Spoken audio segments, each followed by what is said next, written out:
வணக்கம். வேந்தரின் கண்ணுறவும் வேளை இரவு செய்திகளுக்காக ஷமீனா. முதலில் தலைப்புச் செய்திகள். சீன எல்லையில் தீபாவளி கொண்டாடினார் பிரதமர் மோடி. வீரர்களின் தியாகத்தை போற்றுவதாக உருக்கம். பசும்பொன் முத்துராமலிங்க தேவர் ஜெயந்தி, குரு பூஜை. சிலைக்கு அமைச்சர்கள், தலைவர்கள் மரியாதை. நினைவிடத்தில் அஞ்சலி. அரவக்குறிச்சி உள்ளிட்ட 3 தொகுதி வேட்பாளர் பட்டியல் தேமுதிக வெளியிட்டது. தமிழகத்தில் வடகிழக்கு பருவமழை தொடங்கியது. சென்னை வானிலை மையம் அறிவிப்பு. ஆசிய சாம்பியன் ஹாக்கி போட்டி. பாகிஸ்தானை வீழ்த்தி பட்டம் வென்றது இந்தியா. சீன எல்லையில் ராணுவ வீரர்களுடன் பிரதமர் நரேந்திர மோடி தீபாவளி திருநாளை கொண்டாடினார். ராணுவ வீரர்களுக்கு இனிப்புகளை வழங்கினார். பிரதமராக நரேந்திர மோடி பொறுப்பேற்றது முதல் ராணுவ வீரர்களுக்கு முக்கியத்துவம் அளிப்பதுடன் அவர்களை ஊக்குவிக்கும் வகையில் தொடர்ந்து புதிய அணுகுமுறைகளை கடைபிடித்து வருகிறார். தீபாவளி திருநாளை ஒட்டி நாட்டு மக்களுக்கு டுவிட்டரில் வாழ்த்து தெரிவித்துள்ள மோடி, உத்தரகண்ட் மாநிலம் மானாபோஸ் பகுதியில் உள்ள ராணுவ வீரர்களை சந்தித்தார். அவர்களுடன் இணைந்து தீபாவளி திருநாளையும் கொண்டாடினார். ஏற்கனவே திட்டமிட்ட பயணத்தில் இடம்பெறாத நிகழ்ச்சியாக இந்திய திபெத்திய எல்லைப்பகுதி படை வீரர்களையும் பிரதமர் நேரில் சந்தித்தார். இந்திய திபெத் எல்லையான இமாச்சல பிரதேசம் கினோர் சோம்து பகுதியில் எல்லை பாதுகாப்பு பணியில் ஈடுபட்டுள்ள வீரர்களை சந்தித்து அவர்களுக்கு இனிப்பு வழங்கினார். நாட்டு மக்கள் அனைவரும் வீரர்களுக்கு உறுதுணையாக இருப்பதாக குறிப்பிட்டார். சோம்து செல்லும் வழியில் பிரதமர் மோடி எதிர்பாராத நிகழ்வாக சாங்கோ கிராமத்தில் இறங்கினார். அங்குள்ள மக்களுக்கு பிரதமர் மோடி வாழ்த்து தெரிவித்தார். கிராம மக்கள் பிரதமர் மோடியை மகிழ்ச்சியுடன் வரவேற்றனர்.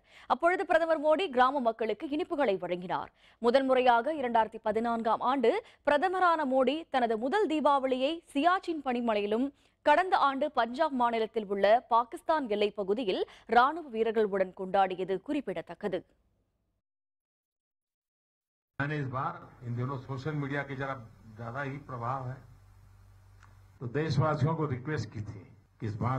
संदेश टू सोल्जर। अब मैंने तो दिया संदेश, अपनी भावनाएं व्यक्त की, लेकिन मैंने देखा करोड़ों करोड़ों हिंदुस्तानियों ने इस बार दिवाली का दिया जवानों के नाम पे जलाया. நாட்டுக்காக எல்லைப் பகுதியில் நின்று உயிர் நீத்த ராணுவ வீரர்களின் தியாகத்தை போற்றுவதாக பிரதமர் நரேந்திர மோடி தெரிவித்துள்ளார். வானொலி மூலம் 25வது முறையாக மான் கி பாத் எனப்படும் மனதின் குரல் நிகழ்ச்சியில் இன்று உரையாற்றிய அவர், நமது விழா நாட்கள் இயற்கையோடு இணைந்து வருவதாக தெரிவித்தார். விழா நாட்களை ஒட்டி வீடுகளை சுத்தப்படுத்துவதை சுட்டிக்காட்டிய பிரதமர், தற்போதைய தேவை சுற்றுப்புறத்தையும் தூய்மைப்படுத்துவதாகும் என்று குறிப்பிட்டார்.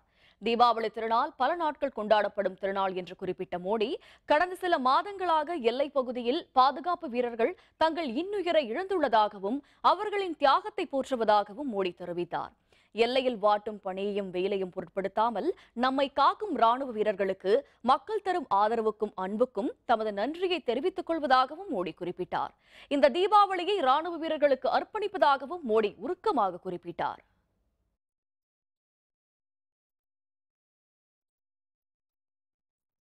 காஷ்மீர் எல்லைப் பகுதியில் பாகிஸ்தான் தீவிரவாதிகள் நடத்திய தாக்குதலில் உயிரிழந்த ராணுவ வீரருக்கு அவருடைய சொந்த ஊரில் அரசு சார்பில் மரியாதை செலுத்தப்பட்டது. ஹரியானா மாநிலம் குருஷேத்திரத்தில் உள்ள ராணுவ வீரர் மன்தீப் சிங் 17வது படைப்பிரிவில் பணியாற்றி வந்தார். காஷ்மீர் எல்லையில் இந்திய எல்லைக்குள் அத்துமீறி நுழைந்த தீவிரவாதிகள் மீது இந்திய ராணுவ வீரர்கள் துப்பாக்கிச்சூடு நடத்தினர். இதில் ராணுவ வீரர் மன்தீப் சிங் வீர மரணமடைந்தார். அவருடைய உடல் காஷ்மீரிலிருந்து தில்லிக்கு கொண்டு வரப்பட்டு பின்னர் சொந்த ஊரான குருஷேத்திரத்திற்கு கொண்டு செல்லப்பட்டது. ஹரியானா முதல்வர் மனோகர் லால் கட்டர் மற்றும் அரசு அலுவலர்கள் ராணுவ வீரரின் உடலுக்கு மலர் வளையம் வைத்து அஞ்சலி செலுத்தினர். ஏராளமான கிராம மக்கள் அவருடைய உடலுக்கு அஞ்சலி செலுத்தினர். பின்னர் ராணுவ வீரர்களின் இறுதி மரியாதைக்கு பின் மன்தீப் சிங்கின் உடல் நல்லடக்கம் செய்யப்பட்டது. பசும்பொன் முத்துராமலிங்க தேவரின் 109ஆம் ஆண்டு ஜெயந்தி விழா மற்றும் 54ஆம் ஆண்டு குரு பூஜையை ஒட்டி அவருடைய நினைவிடத்தில் தமிழக அரசு சார்பில் அமைச்சர்கள் மலர் வளையம் வைத்து மரியாதை செலுத்தினர். தமிழையும் தேசத்தையும் தமது இரு கண்களாக போற்றியவர் பசும்பொன் முத்துராமலிங்க தேவர். அவருடைய 109ஆம் ஆண்டு ஜெயந்தி விழா இன்று கொண்டாடப்படும் நிலையில் 54வது குரு பூஜையும் கடைபிடிக்கப்படுகிறது. இதனையொட்டி ராமநாதபுரம் மாவட்டம் கமுதி அருகே பசும்பொன் கிராமத்தில் அமைந்துள்ள பசும்பொன் முத்துராமலிங்க தேவரின் நினைவிடத்தில் தமிழக அரசு சார்பில் நிதியமைச்சர் ஓ பன்னீர்செல்வம் மற்றும் அமைச்சர்கள் திண்டுக்கல் சீனிவாசன், செல்லூர் ராஜு, மணிகண்டன், விஜயபாஸ்கர், உதயகுமார் உட்பட 9 அமைச்சர்கள் மரியாதை செலுத்தினர். மேலும் நாடாளுமன்ற உறுப்பினர்கள் மற்றும் சட்டப்பேரவை உறுப்பினர்களும் தேவர் நினைவிடத்தில் மலர் வளையம் வைத்து மரியாதை செலுத்தினர்.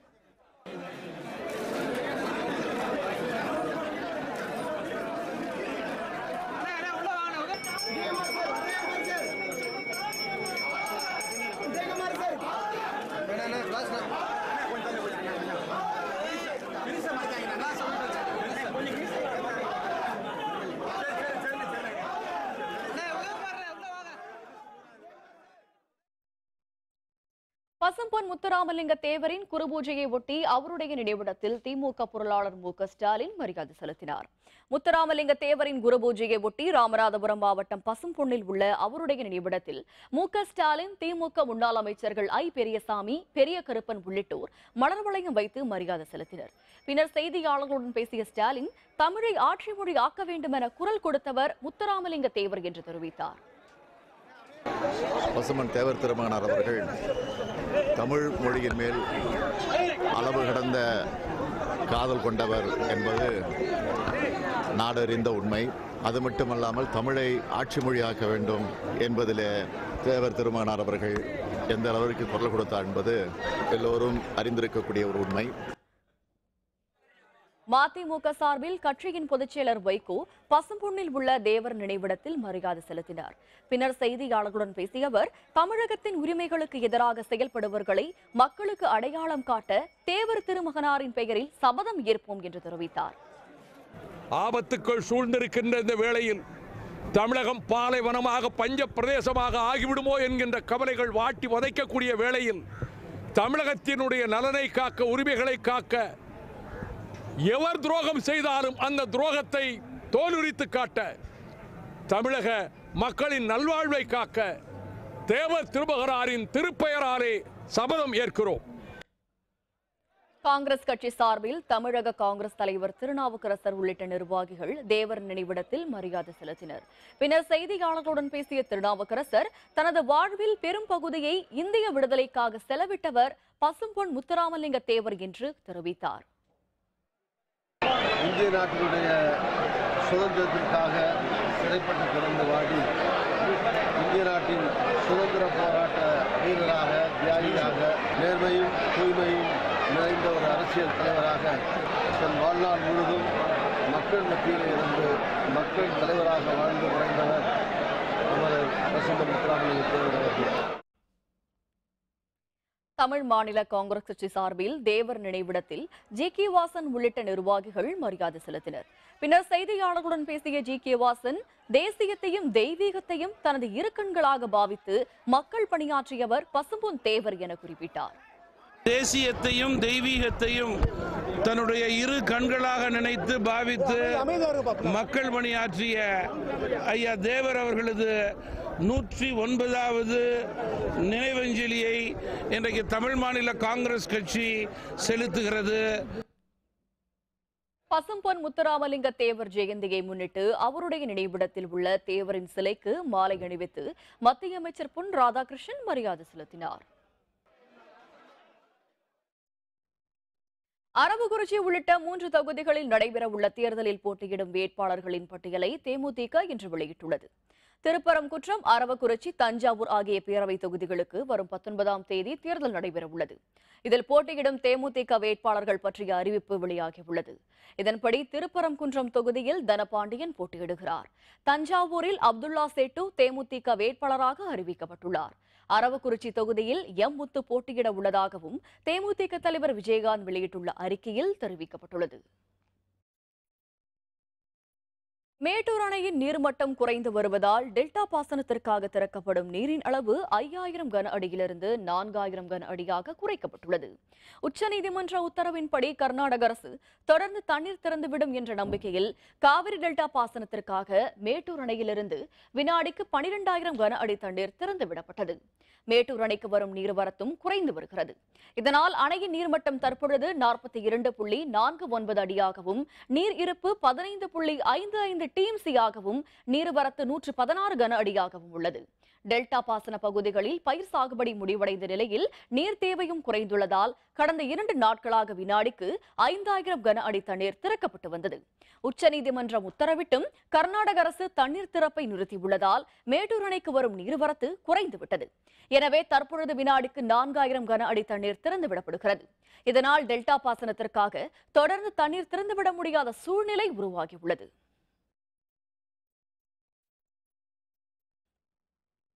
தமிழகத்தில் இன்று வடகிழக்கு பருவமழை தொடங்கியிருப்பதாக சென்னை வானிலை மைய இயக்குநர் பாலச்சந்திரன் தெரிவித்துள்ளார். சென்னையில் செய்தியாளர்களுடன் பேசிய அவர், ஈரப்பதம் மிகுந்த கிழக்கு காற்று தென்திசை பகுதிகளில் பரவி மழை பெய்துள்ளதால் வடகிழக்கு பருவமழை தொடங்கியுள்ளதாக குறிப்பிட்டார். தமிழகத்தில் இந்த ஆண்டு 390 மில்லிமீட்டரிலிருந்து 440 மில்லிமீட்டர் அளவு மழை பெய்ய வாய்ப்பிருப்பதாக தெரிவித்தார். கடந்த ஆண்டு இயல்பை மழை அளவான 440 மில்லிமீட்டரை காட்டிலும் 53% அதிக மழை பெய்ததாக பாலச்சந்திரன் கூறினார். அடுத்த 24 மணி நேரத்தில் தமிழகத்தின் அநேக இடங்களில் மழை பெய்ய வாய்ப்புள்ளதாகவும் உள் மாவட்டங்களின் சில இடங்களில் கனமழை பெய்யும் எனவும் அவர் தெரிவித்தார். சென்னையை பொறுத்தவரை இடைவெளி விட்டு மிதமான மழை பெய்ய வாய்ப்புள்ளதாகவும் அவர் குறிப்பிட்டார்.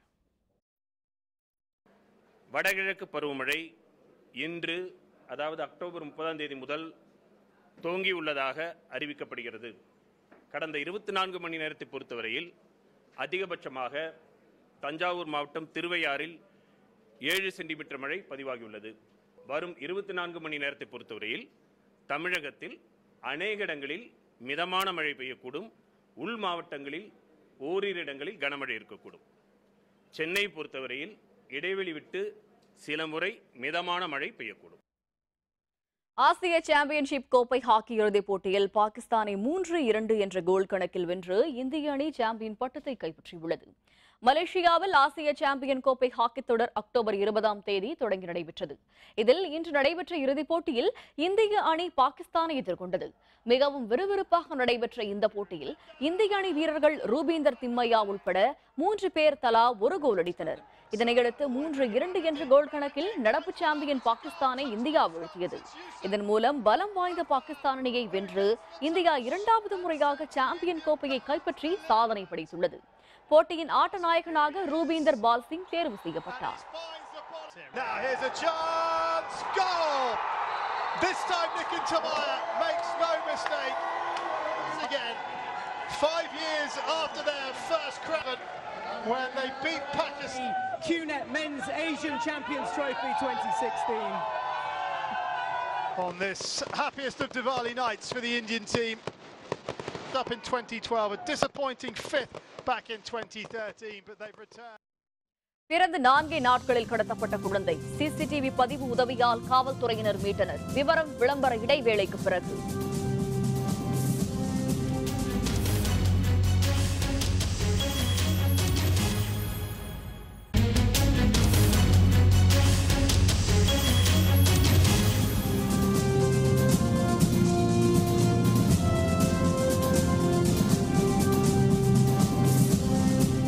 செய்திகள் தொடர்கின்றன. பசும்பொன் தேவர் ஜெயந்தியை முன்னிட்டு சென்னை நந்தனத்தில் உள்ள அவருடைய சிலைக்கு தமிழக அமைச்சர்கள் மலர் தூவி மரியாதை செலுத்தினர். முத்துராமலிங்க தேவரின் 109வது ஜெயந்தி விழாவை முன்னிட்டு சென்னை நந்தனத்தில் உள்ள அவருடைய சிலைக்கு அமைச்சர்கள் Edappadi Palaniswami, Rajendra Balaji, P Thangamani, SP Velumani, Mafa Pandiarajan, MC Sampath உள்ளிட்ட அமைச்சர்கள் மரியாதை செலுத்தினர். மக்களவை துணைத் தலைவர் M தம்பிதுரை, நாடாளுமன்ற உறுப்பினர் நவதீன கிருஷ்ணன் மற்றும் அதிமுக அவைத்தலைவர் மதுசூதனன் ஆகியோர் மரியாதை செலுத்தினர்.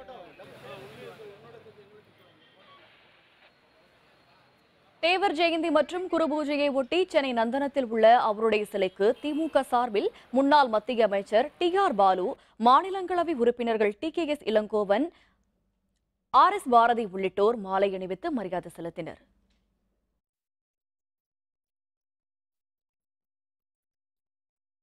பசும்பொன் முத்துராமலிங்க தேவரின் 109ஆம் ஆண்டு ஜெயந்தி விழா மற்றும் குரு பூஜையை ஒட்டி நந்தனத்தில் உள்ள அவருடைய சிலையின் கீழ் வைக்கப்பட்ட உருவப்படத்திற்கு காங்கிரஸ் கட்சி சார்பில் மாலை அணிவித்து மரியாதை செய்யப்பட்டது. பசும்பொன் முத்துராமலிங்க தேவரின் 109ஆம் ஆண்டு ஜெயந்தி விழா மற்றும் குரு பூஜையை ஒட்டி நந்தனத்தில் உள்ள அவருடைய உருவச்சிலைக்கு கீழ் அலங்கரித்து வைக்கப்பட்டிருந்த உருவப்படத்திற்கு தமிழக முன்னாள் காங்கிரஸ் தலைவர் தங்கபாலு, மூத்த தலைவர் குமரி அனந்தன் ஆகியோர் மாலை அணிவித்து மரியாதை செலுத்தினர். மதுரை விமான நிலையத்திற்கு தேவர் பெயர் வைக்கும் கோரிக்கைக்காக பாரதிய ஜனதா குரல் கொடுக்கும் என அக்கட்சியின் தமிழக தலைவர் தமிழிசை சவுந்தரராஜன் தெரிவித்துள்ளார். தேவர் ஜெயந்தியை ஒட்டி சென்னை நந்தனில் உள்ள தேவர் சிலைக்கு பாரதிய ஜனதா சார்பில் மாநிலங்களவை உறுப்பினர் இலகணேசன், தமிழிசை சவுந்தரராஜன் உள்ளிட்டோர் மரியாதை செலுத்தினர். பின்னர் செய்தியாளர்களுடன் பேசிய தமிழிசை சவுந்தரராஜன், மதுரை விமான நிலையத்திற்கு தேவர் பெயர் வைக்கும் கோரிக்கையில் பாரதிய ஜனதாவும் உடன்பாடு உண்டு என்று தெரிவித்தார். திருநெல்வேலியில் பசும்பொன் முத்துராமலிங்க தேவரின் 109வது குரு பூஜையை முன்னிட்டு பல்வேறு கட்சிகளின் சார்பில் மாலை அணிவித்து மரியாதை செலுத்தப்பட்டது. தமிழகம் முழுவதும் பசும்பொன் முத்துராமலிங்க தேவரின் 109வது ஜெயந்தி விழாவை முன்னிட்டு பால்குடம் எடுத்தும் முளைப்பாரி சுமந்தும் பல்வேறு அமைப்புகள் மரியாதை செலுத்தி வருகின்றன. திருநெல்வேலி சந்திப்பில் உள்ள தேவரின் முழு உருவச் சிலைக்கு தமிழக ஆதி திராவிட நலத்துறை அமைச்சர் ராஜலட்சுமி மாலை அணிவித்து மரியாதை செலுத்தினார். திமுக சார்பில் சட்டப்பேரவை உறுப்பினர் லட்சுமணன் தலைமையில் நிர்வாகிகள் பலர் மாலை அணிவித்து மரியாதை செலுத்தினர். பாஜக சார்பில் மாவட்ட தலைவர் தயாசங்கர் தலைமையில் ஏராளமானோர் மரியாதை செலுத்தினர். இந்திய ஜனநாயக கட்சி மாநகர மாவட்ட தலைவர் துரை தலைமையில் தேவரின் உருவச் சிலைக்கு மாலை அணிவித்து மரியாதை செலுத்தப்பட்டது. பசும்பொன் முத்துராமலிங்க தேவரின் குரு பூஜையை ஒட்டி பழனியில் உள்ள அவருடைய சிலைக்கு இந்திய ஜனநாயக கட்சி சார்பில் மாலை அணிவித்து மரியாதை செலுத்தப்பட்டது. திண்டுக்கல் மாவட்டம் பழனியில் உள்ள முத்துராமலிங்க தேவரின் சிலைக்கு இந்திய ஜனநாயக கட்சியின் திண்டுக்கல் மேற்கு மாவட்ட தலைவர் ரஞ்சித்குமார் மாலை அணிவித்து மரியாதை செலுத்தினார். பின்னர் மக்களுக்கு இனிப்புகளை வழங்கியும் பட்டாசுகளை வெடித்தும் கொண்டாடப்பட்டது. இந்நிகழ்ச்சியில் திண்டுக்கல் மேற்கு மாவட்ட செயலர் சுரேஷ்குமார், பொருளாளர் ஈஸ்வரன் உள்ளிட்ட கட்சி நிர்வாகிகளும் தொண்டர்களும் பங்கேற்றனர். சேலம் அரசு மருத்துவமனையில் இருந்து கடந்த புதன்கிழமை கடத்தப்பட்ட ஆண் குழந்தை 4 நாட்களுக்குள் பத்திரமாக மீட்கப்பட்டது. சேலம் அரசு மோகன் குமாரமங்கலம் மருத்துவக் கல்லூரி மருத்துவமனையில் சேலத்தை அடுத்த நீர்முள்ளிக்குட்டைச் சேர்ந்த இந்து என்ற பெண்ணுக்கு கடந்த வாரம் ஆண் குழந்தை பிறந்தது. இந்நிலையில் இந்த குழந்தை கடந்த புதன்கிழமை அன்று கடத்தப்பட்டது. இது தொடர்பாக அங்கிருந்த கண்காணிப்பு கேமராக்கள் காவல்துறையினர் ஆய்வு செய்தனர். கர்ப்பிணி போல் வேடம் அணிந்த ஒரு பெண் குழந்தையை கடத்தி செல்வது தெரியவந்தது. இதனையடுத்து தனிப்படைகள் அமைக்கப்பட்டு தீவிர விசாரணை நடைபெற்று வந்த நிலையில் தருமபுரி மாவட்டம் பாலக்கோட்டைச் சேர்ந்த வெண்ணிலா என்ற பெண் குழந்தையை கடத்தி சென்றது தெரியவந்தது. இதனைத் தொடர்ந்து குழந்தையை பத்திரமாக மீட்ட காவல்துறையினர் வெண்ணிலாவை கைது செய்து விசாரித்து வருகின்றனர். விசாரணையின் பொழுது திருமணமாகி 3 ஆண்டுகள் ஆன நிலையில் குழந்தை இல்லாததால் இந்த குழந்தையை கடத்தியதாக வெண்ணிலா தெரிவித்தார். இதனிடையே மீட்கப்பட்ட குழந்தை அதன் பெற்றோரிடம் ஒப்படைக்கப்பட்டது. குழந்தை இல்லாமல் இருந்ததுனால அதுக்கு வந்து ஒரு குழந்தை இருந்ததோ அது வந்து மீதி இந்த சமுதாயத்தோட முன்னாடி அதுக்கு ஒரு இது கிடைக்கும்னு சொல்லிட்டு அதே வந்து ஒரு 6 மந்த்ஸாக கொஞ்சம் ப்ரெக்னெண்ட்டாக ஆக்ட் பண்ணியிருக்கு. ஒரு நாளைக்கு இதுக்கு மேலே ஆக்ட் பண்ண முடியாமல் வரும்போது என்ன ஆகிடும், ஏதோ ஒரு இடத்துல குழந்தை வேணும். அதுக்காக இந்த மாதிரி வந்து இந்த தப்பு பண்ணியிருக்கு. எங்களோட பிலிமினரி என்கொயரியில் அந்த லேடியோட ஒரு மட்டும்தான் இருக்கு.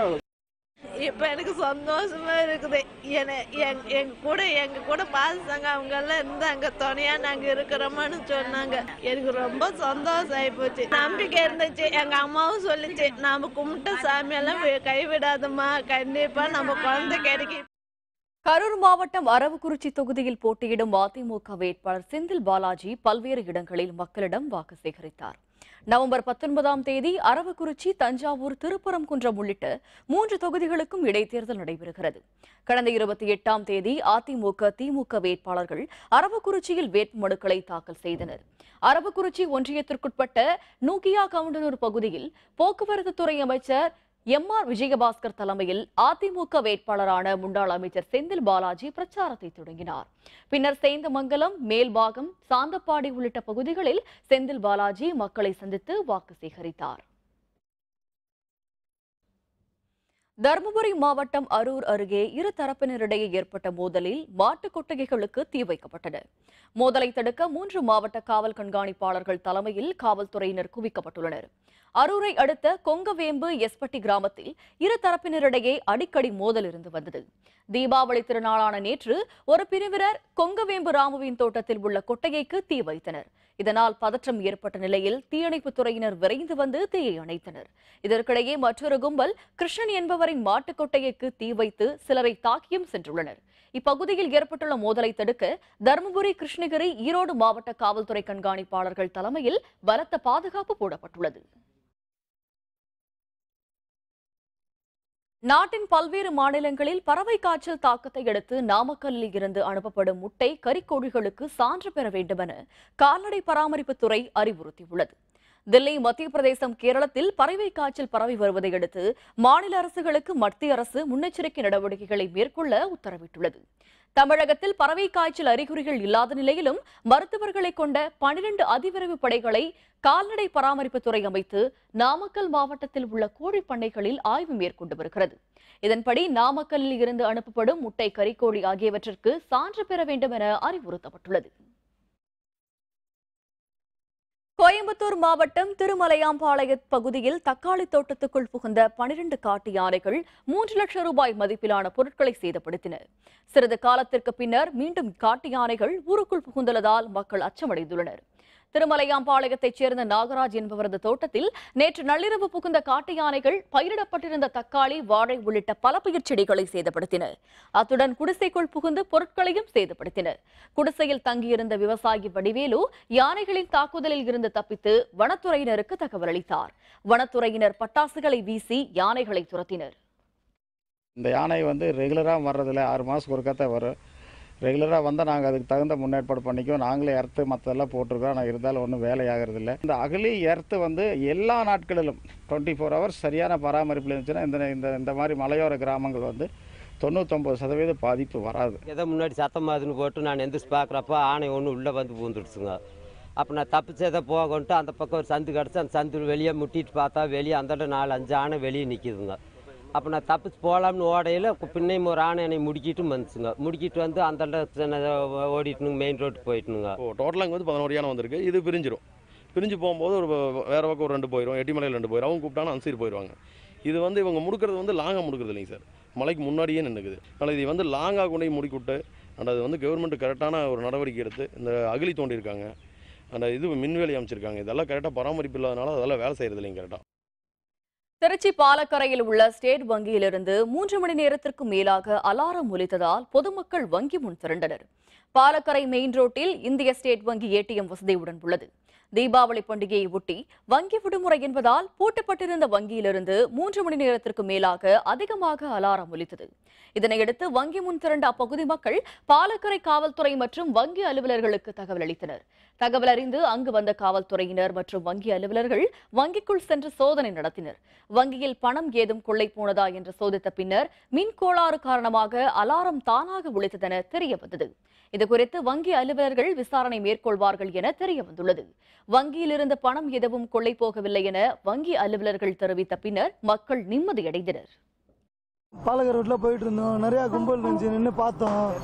ஸ்டேட் பேங்க் முன்னாடி நின்று பார்த்தோம். பார்க்குறப்ப அலாரம் அடிச்சிட்டு இருந்துச்சு. அலாரம் அடிச்சப்போ எல்லாம் பார்க்குறப்ப அப்புறம் போலீஸை கம்ப்ளைண்ட் பண்ணி போலீஸ் பார்த்தாங்க. அதெல்லாம் ஒன்றும் இல்லை, கரண்ட் ப்ராப்ளம் இருந்துச்சு, அதனால அலாரம் அடிச்சிச்சு. ஒன்றும் பிரச்சனை இல்லை, அதெல்லாம் பயப்படுற மாதிரிலாம் ஒன்றும் இல்லை. தீபாவளி திருநாளை அடுத்த அமாவாசை நாளான இன்று தருமபுரி மாவட்டத்தில் உள்ள கோவில்களில் பெண்கள் விரதம் இருந்து சிறப்பு வழிபாடு நடத்தினர். தீபாவளி திருநாளுக்கு அடுத்த நாளான அமாவாசையான இன்று குடும்பத்தினர் நலமுடன் வாழவும் செல்வம் பெருகவும் பெண்கள் விரதம் இருந்து அம்மனை வழிபடுவது வழக்கம். இதன்படி தருமபுரி மாவட்டத்தில் உள்ள பல்வேறு கோவில்களில் இன்று சிறப்பு வழிபாடு நடைபெற்றது. இதில் திரளான பெண்கள் பங்கேற்றனர். மேலும் வீடுகளில் படையிலிட்டும் அவர்கள் வழிபாடு நடத்தினர். கணவனும் மனைவியும் இன்புற்று வாழ்வதற்காக பார்வதியும் பரமேஸ்வரனையும் விரதமாக மேற்கொண்டு இறைபறியாத வாழ்க்கையில் எந்தவிதமான சங்கடங்களும் எந்தவிதமான இருப்பு வெறுப்பின்றி வாழ்க்கையை செவ்வனே சீரும் சிறப்புமாக நடத்துவதற்கு உமா மகேஸ்வரி கேதார் கௌரி விரதம்னு பேர். இதுக்கு திருவண்ணாமலையில் இன்று திரளான பெண்கள் கேதார கௌரி அம்மனுக்கு விரதம் இருந்து வழிபாடு நடத்தினர். தீபாவளி திருநாளுக்கு அடுத்த நாளான இன்று கேதார கௌரி அம்மனுக்கு நோன்பு விரதம் எடுப்பது வழக்கம். விரதம் இருந்து நோன்பு கயிறு அணிவித்து பின்னர் அதனை பாதுகாத்து வைத்தால் செல்வம் பெருகும் என்பது ஐதீகம். இதற்காக நோன்பு பொருட்கள் வாங்க திருவண்ணாமலையில் உள்ள பெரிய கடை தெருவில் அதிகாலை முதலே கூட்டமலை மோதியது. திருவண்ணாமலையில் உள்ள பல்வேறு அம்மன் கோவில்களில் பெண்கள் தங்கள் குடும்பத்துடன் நோன்பு எடுத்து வழிபட்டனர். வீடுகளிலும் வழிபாடு நடைபெற்றது. இந்த வருஷம் ரொம்ப சிறப்பா நோன்பை விரும்பி நம்ம நல்லா கும்பிட்டோம்னா நோவு நொடி இல்லாம செல்வமும் சிறப்பும் சிறந்து வாழப்படும். நோன்பு எடுக்கிறது ரொம்ப முக்கிய சிறப்பான அம்சமா ஒண்ணு ஆகும். ராமநாதபுரம் மீனவர்களின் வாழ்க்கை தரத்தை உயர்த்துவதற்கு துறவி ஒருவர் காளான் வளர்ப்பு பயிற்சியை அளித்து வருகிறார். தமிழகத்தில் காளானுக்கு சந்தை மதிப்பு அதிகரித்து வருவதால் பெண்கள் அதிக அளவில் காளான் வளர்ப்பில் ஆர்வம் காட்டி வருகின்றனர். பட்டன் காளான், சிப்பி காளான், பால் காளான் என 3 வகையான காளான்கள் தமிழகத்தில் தற்பொழுது விவசாயம் செய்யப்படுகிறது. குறைந்த செலவில் அதிக வருவாய் தரும் பால் காளான் வளர்ப்பில் மக்களின் ஆர்வம் அதிகரித்துள்ளது.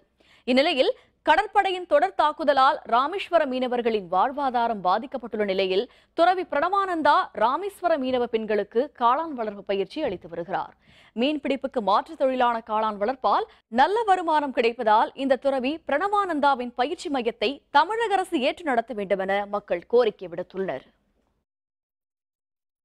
இது இந்த இடத்துல வருமானு ஒரு சந்தேகம் வரும்போது தான் ராமேஸ்வரத்தில் இதை முயற்சி பண்ணி பார்ப்போம். இங்கே ரொம்ப சக்ஸஸ்ஃபுல்லாக போயிட்டு இருக்குதுன்னு போது இப்போ 3 சென்ட் இடத்துலையே நம்ம ஒரு மாதத்துக்கு 30,000 ரூபாய் உறுதியாக சம்பாதிக்கலாம். ராமநாதபுரம் மாவட்டத்திலே இவ்வளோ சக்ஸஸ்ஃபுல்லாக வந்ததில்லைன்ட்டு அதிகாரி சாமிஜி கஷ்டப்பட்டு ஒரு உதவிகள் அந்த செட்டு போட இதெல்லாம் செஞ்சுருக்காங்க. இப்போ கவர்மெண்ட் உதவி 1 லட்ச ரூபா கொடுக்க போகிறாங்க. நாங்கள் காளான் வளர்த்து இந்த பயிற்சி பெண்கள் அனைவருமே வருவோம். நாங்கள் தனித்தனியாக செய்யக்கூடிய எங்களுக்கு ஒரு வாய்ப்பும் கண்டிப்பாக கிடைக்கும். கவர்மெண்ட் ஒத்துழைப்பு கொடுத்தாங்கன்னா கண்டிப்பாக நாங்களும் செய்வோம். கல் செட்டு வந்து 450 கல் வாங்கணும். ஃபஸ்ட்டு கம்பி வந்து ஒரு 28 கம்பி வாங்கணும். அது வில்லு மாதிரி வளைச்சி செட்டு வந்து தார்பாய் 20 நாள் செட்டில் வைக்கணும். அந்த செட்டு வந்து ஓலை செட்டு வந்து போடணும். ஓலை செட்டு வந்து எப்படின்னா 16க்கு 38 அகலத்தில் அந்த இடத்துல செட்டு போடணும். எனக்கு வந்து மாற்றுத்திறனாளியாக இருந்தாலும் என்னை வந்து இந்த அளவுக்கு இந்த ட்ரெயினில் சேர்த்து வெற்றிகரமாக கொண்டு வந்து சாமி தான், சாமி பிறந்த மகாராஜ் தான். சிறைச்சாலை மீது வான்வழி தாக்குதல், கைதிகள் உட்பட 60 பேர் பலி. விவரம் விளம்பர இடைவேளைக்கு பிறகு.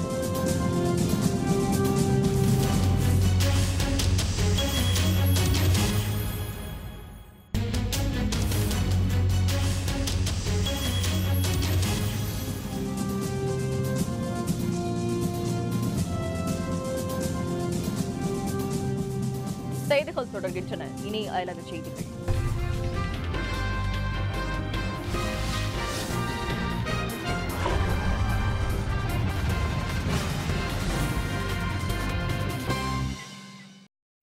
இத்தாலியில் இன்று சக்தி வாய்ந்த நிலநடுக்கம் ஏற்பட்டதில் பல கட்டிடங்கள் இடிந்து நொறுங்கின.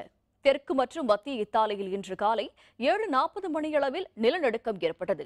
ரிக்டர் அளவில் இது 6.6 அலகுகளாக பதிவானதாகவும் ரோம் நகருக்கு 132 கிலோமீட்டர் வடகிழக்கே இந்த நிலநடுக்க மையம் இருந்ததாகவும் அமெரிக்க புவியியல் ஆய்வு மையம் தெரிவித்தது. நார்தியா நகரில் உள்ள வரலாற்று புகழ்பெற்ற தேவாலயங்கள் உள்ள ஏராளமான கட்டிடங்கள் நிலநடுக்கத்தால் இடிந்து விழுந்தன.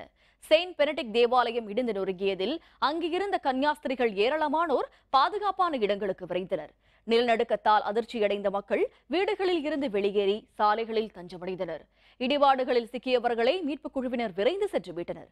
மீட்புப் பணி தொடர்ந்து நடைபெறுகிறது. இடிபாடுகளில் சிக்கி பலர் காயமுற்றதாக தகவல் வெளியாகியிருக்கிறது. இந்த நிலநடுக்கத்தை தொடர்ந்து சுனாமி எச்சரிக்கை எதுவும் விடுக்கப்படவில்லை. கடந்த சில நாட்களுக்கு முன்னதாக இத்தாலியில் நிலநடுக்கம் ஏற்பட்ட பொழுது ஆயிரக்கணக்கான மக்கள் தங்களது வீடுகளை இழந்தனர். இந்நிலையில் மீண்டும் அங்கு நிலநடுக்கம் ஏற்பட்டுள்ளது. ஏமனில் சிறைச்சாலை மீது சவுதி படையினர் நடத்திய வான்வழி தாக்குதலில் காவலர்கள், கைதிகள் உள்ளிட்ட 60 பேர் கொல்லப்பட்டனர். ஏமனில் பல்வேறு நகரங்கள் ஹவுதி கிளர்ச்சியாளர்களால் கைப்பற்றப்பட்டதால் அந்த நாட்டில் உள்நாட்டு போர் நீடித்து வருகிறது. ஹவுதி கிளர்ச்சியாளர்களை ஒடுக்க அதிபர் மன்சூர் ஹாதிக்கு ஆதரவாக சவுதி படையினர் வான்வழி தாக்குதல் நடத்தி வருகின்றனர். அல்சேதியா மாகாணத்தில் உள்ள துறைமுக நகரமான ஹுதைதாவில் உள்ள சிறைச்சாலை மீது சவுதி படையினர் 3 முறை வான்வழி தாக்குதல்களை நடத்தினர். இதில் சிறைச்சாலை கட்டிடங்கள் இடிந்து தரைமட்டமாகின. இந்த தாக்குதலில் காவலர்கள், கைதிகள் உள்ளிட்ட 60 பேர் கொல்லப்பட்டனர். இடிபாடுகள் அகற்றப்பட்டு வருவதால் பலி எண்ணிக்கை மேலும் உயரக்கூடும் என்று அஞ்சப்படுகிறது.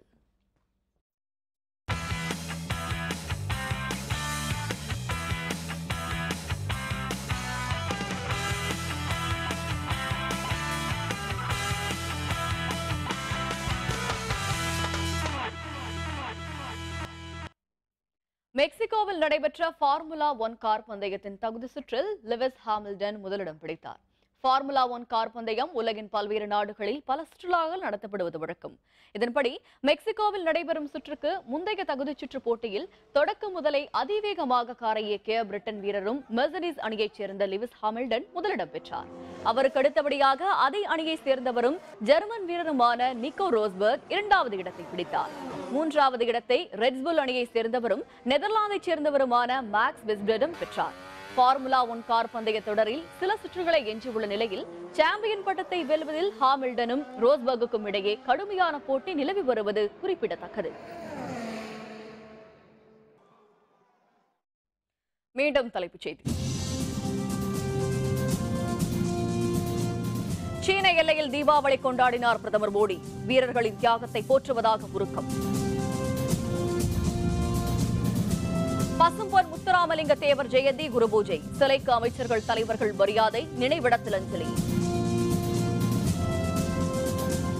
அரவக்குறிச்சி உள்ளிட்ட 3 தொகுதி வேட்பாளர் பட்டியல் தேமுதிக வெளியிட்டது.